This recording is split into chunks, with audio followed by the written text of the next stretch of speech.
Hi friends, how are you all? I hope you are doing good. Today we are going to learn about past possession actions and past habit. Possession అంటే మనం ఏదైనా ఒక వస్తువు కానీ anything మనం కలిగి ఉన్నామో అనే అర్థం. అదే పాస్ట్ పొసెషన్ అంటే గతంలో మనం ఏదైనా కలిగి ఉన్నట్లయితే అది మనం పాస్ట్ పొసెషన్ యాక్షన్స్ అని అంటాం. ఇవి ఎట్లా చెప్పాలనేది చూద్దామా? చూడండి, ఇది పాస్ట్ హ్యాబిట్. ఇప్పుడు మనం పాస్ట్ హ్యాబిట్ ఎట్లుంటుంది అనేది చూద్దాం. పాస్ట్ హ్యాబిట్ చెప్పడానికి యూజ్ టు యూజ్ చేయాలి. మనం యూజ్ టు యూజ్ చేసి గతంలో మనకున్న అలవాట్లని ఎక్స్ప్రెస్ చేయొచ్చు. ఓకేనా? చూడండి ఫ్రెండ్స్, ఇది యాక్చువల్గా conscious mind, sub conscious mind అనేది టూ ఉంటాయని మనం చెప్పుకున్నాం. ఇది సబ్ కాన్షియస్ మైండ్లోకి వెళ్ళేలాగా మనం ప్రోగ్రెస్ చేయాలి. ఏదైనా ఒక మూవీ చూసినప్పుడు మనకి ఎట్లాగైతే అన్నీ గుర్తుంటాయో అలానే ఇవి కూడా మనకి గుర్తుండాలంటే మీరు వీడియో పదే పదే చూసి మనకి సబ్ కాన్షియస్ మైండ్లోకి వెళ్ళేలాగా మనం ప్రోగ్రెస్ చేయాలి.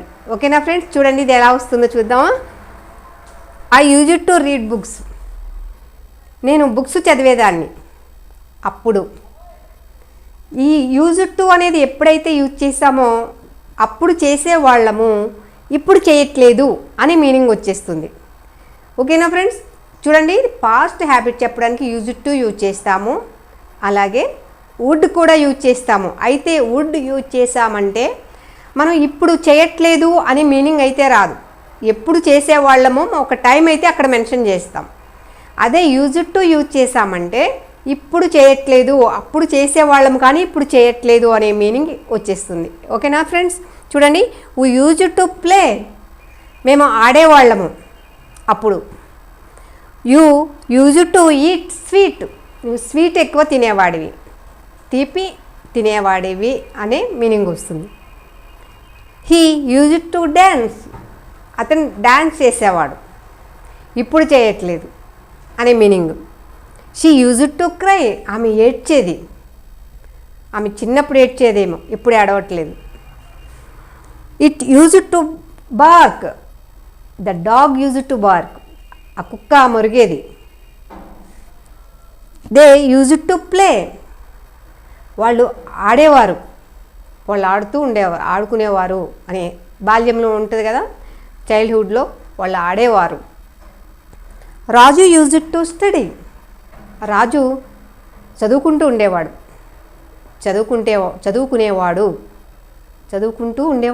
చదువుకునేవాడు అనే meaning. Students use to fight. Students పోట్లాడుకునేవారు. I use to walk. నేను నడిచేదాన్ని. I use to swim. నేను స్విమ్ చేసేదాన్ని. ఎప్పుడు? In my childhood. నా బాల్యంలో నేను స్విమ్ చేసేదాన్ని, ఇప్పుడు కాదు అనే మీనింగ్ వస్తుంది. ఓకేనా ఫ్రెండ్స్? ఇవి మనం పదే పదే వింటూ చూస్తూ మాట్లాడుతూ ఉండడం వల్ల మనకి సబ్ కాన్షియస్ మైండ్లోకి వెళ్ళి స్పాంటేనిటీగా మాట్లాడేస్తాం. ఆటోమేటిక్గా మనకి అవి వచ్చేస్తాయి అవసరమైనప్పుడు. అలా రావాలంటే మనం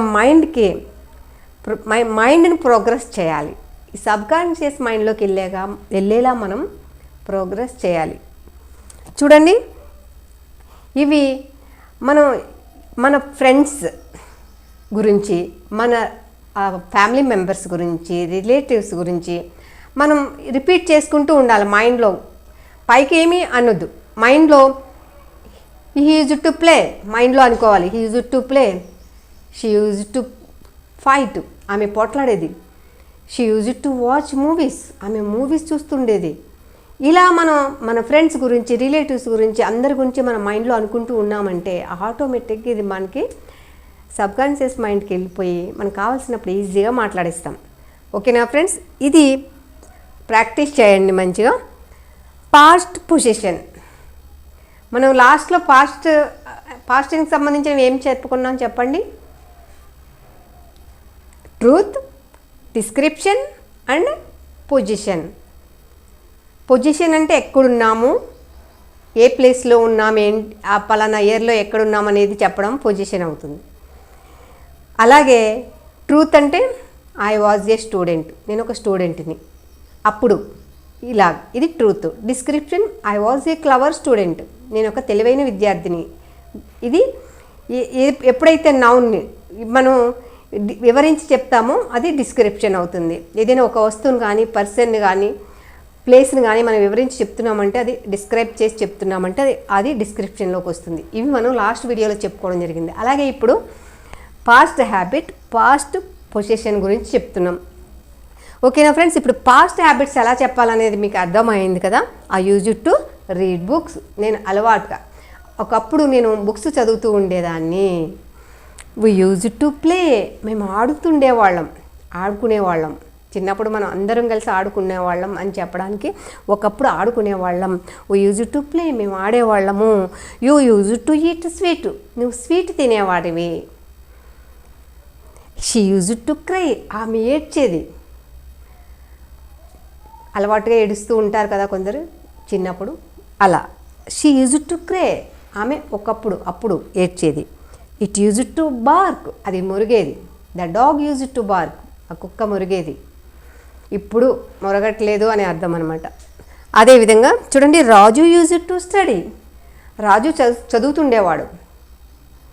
ఇప్పుడు స్టడీ అయిపోయి ఉండొచ్చు, లేదంటే అప్పుడు చదువుతుండేవాడు ఇప్పుడు చదవట్లేదు అనే మీనింగ్ కూడా వస్తుంది. ఐ యూజ్ టు వాక్, నేను నడిచేదాన్ని ఇప్పుడు నడవట్లేదు అనేది మీనింగ్ డెఫినెట్గా అయితే వచ్చేస్తుంది. ఐ యూజ్ టు స్విమ్, నేను స్విమ్ చేసేదాన్ని ఇప్పుడు చేయట్లేదు.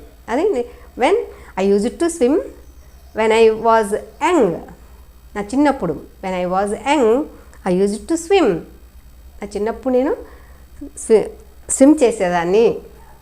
చూడండి పాస్ట్ పొజిషన్ ఎట్లా వస్తుంది చూద్దాం. ఈ హ్యాడ్ ఏ కార్, అతనికి కారు ఉంది. షీ హ్యాడ్ ఏ హౌస్, ఆమెకు హౌస్ ఉంది. అప్పుడు పాస్ట్లో, గతంలో. వీ హ్యాడ్ ఫ్రెండ్స్, మాకు ఫ్రెండ్స్ ఉన్నారు అప్పుడు. దే హ్యాడ్ ఎగ్జామ్, అప్పుడు వాళ్ళకి ఎగ్జామ్ ఉంది. రాజు హ్యాడ్ ప్రాబ్లం, రాజుకు ప్రాబ్లం ఉంది అప్పుడు. ఈ హ్యాడ్ స్మాల్ హౌస్, అతనికి ఒక చిన్న ఇల్లు ఉంది అప్పుడు. షీ హ్యాడ్ నో మనీ, ఆమెకు అప్పుడు మనీ లేదు. Sita had not contact with her, సీతకు ఆమెతో కాంటాక్ట్ లేదు. Raju had good knowledge about the city, ఈ సిటీ గురించి రాజుకి అప్పుడు మంచి నాలెడ్జ్ ఉంది. రాజుకి అప్పుడు సిటీ గురించి మంచి నాలెడ్జ్ ఉంది. స్టూడెంట్ హ్యాడ్ కాంపిటీషన్, స్టూడెంట్స్కి కాంపిటీషన్ ఉంది. ఇలా చాలా సింపుల్గా పాస్ట్ పొజిషన్ యాక్షన్స్ చెప్పొచ్చు. ఐ హ్యాడ్ ఏ కార్, నాకు కారు ఉంది అప్పుడు. ఇలా వీటిని క్వశ్చన్స్ నెగిటివ్స్ అన్నీ ఈజీగా చేసేయచ్చు ఫ్రెండ్స్. చూడండి ఇక్కడ అన్ని సబ్జెక్ట్స్కి కూడా ఏమవుతుంది, హ్యాడ్ హ్యాడ్ హ్యాడ్ హ్యాడ్ అన్నిటికీ హ్యాడ్ వస్తుంది. ఇక్కడ కూడా అన్నిటికీ కూడా యూజ్ టు అనే వస్తుంది కదా. ఇవి పాస్ట్కి సంబంధించినవి కాబట్టి మనం ఏం చేస్తాము, క్వశ్చన్ వేయాలన్నా నెగిటివ్ చేయాలన్నా డిడ్ యూజ్ చేస్తాం. డిడ్ తీసుకొచ్చి సబ్జెక్ట్స్కి ఫ్రంట్లో పెడతాం. ఈ సబ్జెక్ట్స్ ఫ్రంట్లో డిడ్ యూజ్ చేసినప్పుడు మళ్ళీ ఇక్కడ హ్యాడ్ రాదు, హ్యావ్ వస్తుంది.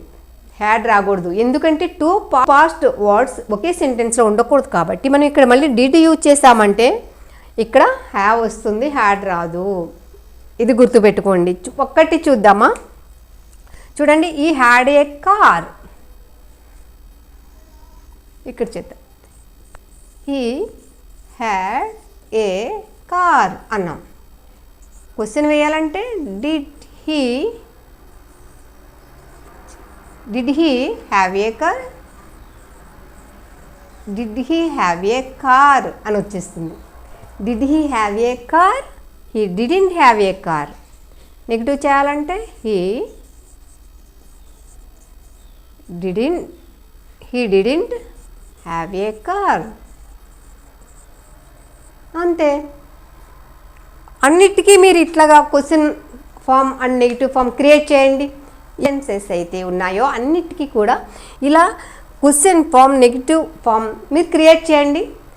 ఎంత చక్కగా మీకు ఇది అలవాటైపోతుందో, మాట్లాడడం రాయడం అన్నీ అలవాటైపోతాయి.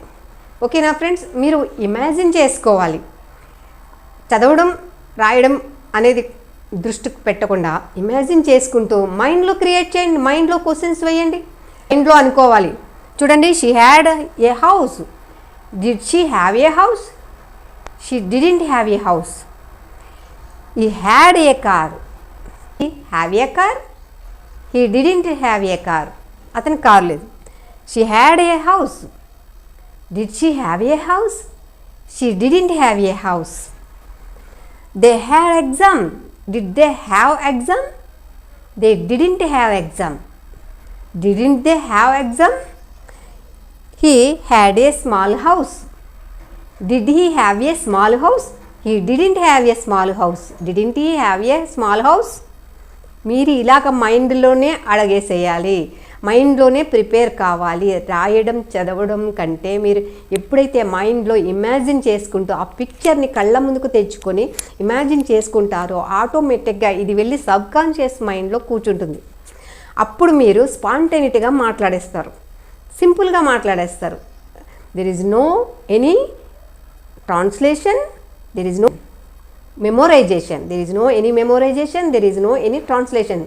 ఇమాజిన్ చేసుకోవాలి, పిక్చర్ని కళ్ళ ముందు తెచ్చుకోవాలి, మాట్లాడేయాలి డైరెక్ట్గా. తెలుగులో ట్రాన్స్లేషన్, తెలుగుకి ఇంగ్లీష్కి ట్రాన్స్లేషన్ అనేది చేయకూడదు. చూడండి, she had no money. Did she have no money?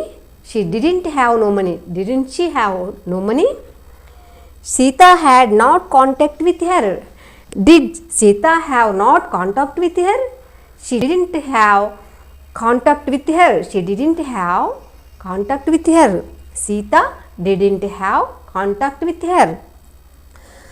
Raju had good knowledge about the city. Did Raju have good knowledge about the city? Raju didn't have good knowledge about the city. Student had competition. Did student have competition? Student didn't have competition. Didn't student have competition? ఇట్లా అన్నిటికీ కూడా question form, negative sentences అన్నీ కూడా మీరు మైండ్లో create చేయండి. ఎంత ఈజీగా ఉంటుందో మీరే చూస్తారు. ఓకేనా ఫ్రెండ్స్? చూడండి, ఇక్కడ యూజ్ టు ఉంది కదా, యూజ్ టు కూడా మనకేంటి పాస్ట్ ఫార్మింగ్. ఇక్కడ కూడా మనం క్వశ్చన్స్ నెగిటివ్స్ తయారు చేయాలంటే డిడ్ యూజ్ చేస్తాం. డిడ్ యూజ్ చేసామంటే మళ్ళీ ఏమవుతుంది? యూజ్ టు వస్తుంది, not use to. Use to చూడండి, మనం ఇది కూడా ఒక ఎగ్జాంపుల్ తీసుకుందాం. ఇది ఇలానే ఇప్పుడు నేను ఏదైతే చెప్తున్నానో అది మీరు మైండ్లో ఇమాజిన్ చేసుకుంటూ క్వశ్చన్ ఫామ్, నెగిటివ్స్, సెంటెన్సెస్ తయారు చేయాలి. ఓకేనా? చూడండి, we used to play. Did we used to? చూసారా? used to play. Did we used to play? మేము ఆడేవాళ్ళమా? We didn't used to play.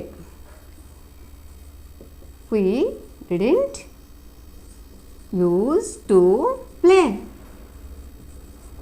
చూసారా? We didn't used to play. మేము ఆడేవాళ్ళం కాదు. Question form and negative sentences, negative form, question form. ఇలా మీరు మైండ్లో అన్నిటికీ కూడా question sentences, negative sentences create చేయండి ఓన్గా. Don't write, don't read. Please imagine in your mind. That's all. Create in your mind these sentences. మీ మైండ్లో ఈ సెంటెన్సెస్ ఫార్మేషన్ చేయండి. ఓకేనా? మైండ్లో అంత పిక్చర్ తెచ్చుకోండి. ఆ పిక్చర్ మీ కళ్ళ ముందు ఉన్నట్లుగా ఫీల్ అవ్వాలి. మీరు everything you have to feel అవ్వాలి. Express yourself, feel and express your self.